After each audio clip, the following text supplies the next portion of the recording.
Hi Toby, hope you're having a great vacation and looking forward to getting back in the studio next week. Your video lesson for today. If you have any questions at the end when we look at anything, feel free to shoot them on over and I'll do my best to answer. Cool. Two things I want to talk about. First one is musical distance. We've learned our musical alphabet so far, right? A sharp, B, C, C sharp, so on and so forth. And we've learned how to name those across the 5th and 6th strings. We started talking about power chords. I believe I gave you the Green Day song When It Come Around. If not, that's in the pipeline. So half steps and whole steps are a musical distance. The same way that your house to this studio is a certain number of miles, right? Or the King Soopers is 3 miles away. That is a certain intervallic distance. I have traveled an interval of distance to reach my destination. And music is the same way. We have a starting note, which is in one particular spot, say an A, for example, and we travel to a B, right? That is a certain amount of space that we have traveled both sound-wise and distance-wise on the fretboard and by sound. And so the two that you should know first are half steps and whole steps.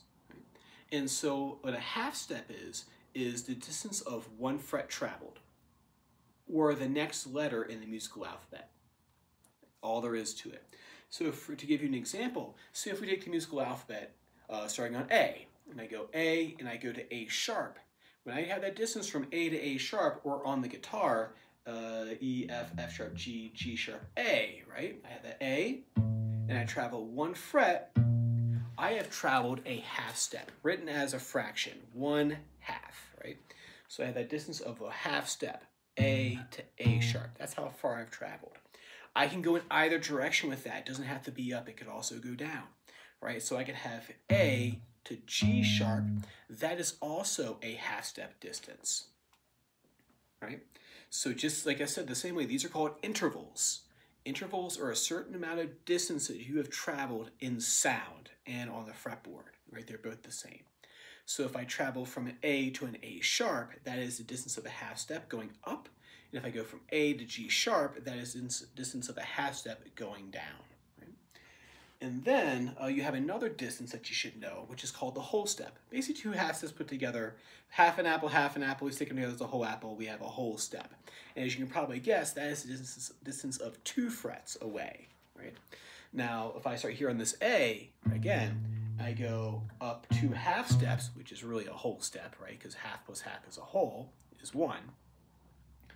2 frets away is the note B. So we can say that the note A and B are a whole step apart. The same way that we say that the King Soopers from your house is a mile away, right? As a crow flies, the same, it's not going to change. The store didn't get closer to you and your house didn't get closer unless you moved, right? That distance is always the same. So A to B is a whole step.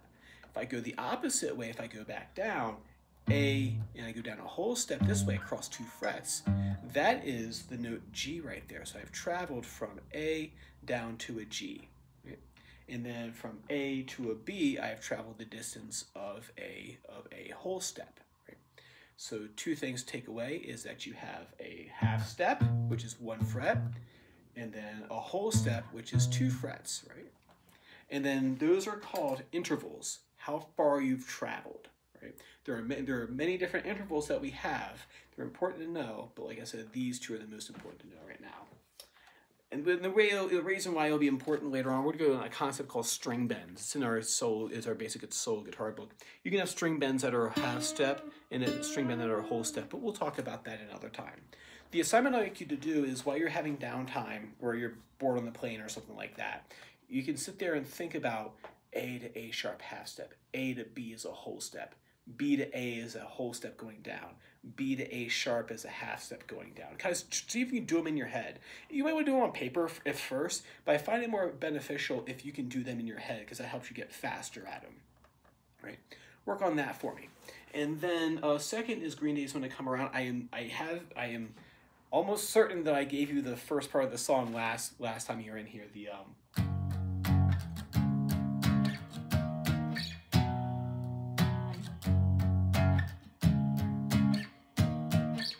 Right, I'm almost convinced that I gave that to you. I'm hoping I did. If not, we're going to do that one anyway, and then this lesson will still be relevant, and we'll just start this song next time. Okay, so cool. So the chorus part is going to be a G sharp 5 root 6, right? So we have F, F sharp, G, G sharp right here, right? Right? We'll write that times 2. Times 2 times 2. I forgot to put in the handout. So I have the G sharp. Now here with the B5, we have two different things that we can do. We can either go up here to a B on the 6th string, or as in we found out in the Rolling Stones tune, that you can play the B5 there, or you can play the B5 up here. They're the same thing. So what you can do is G sharp 5 to B5, G sharp again, or you can play B5 here. It's the same thing. Down,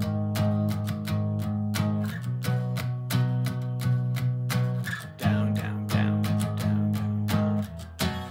Right? Or you can play that last one here. Or you can play both of them down here if you'd like. So work on those two things for me. Like I said, if you have any questions or anything special for me to look at, send those over. If not, I will see you next Tuesday. Take care. Bye.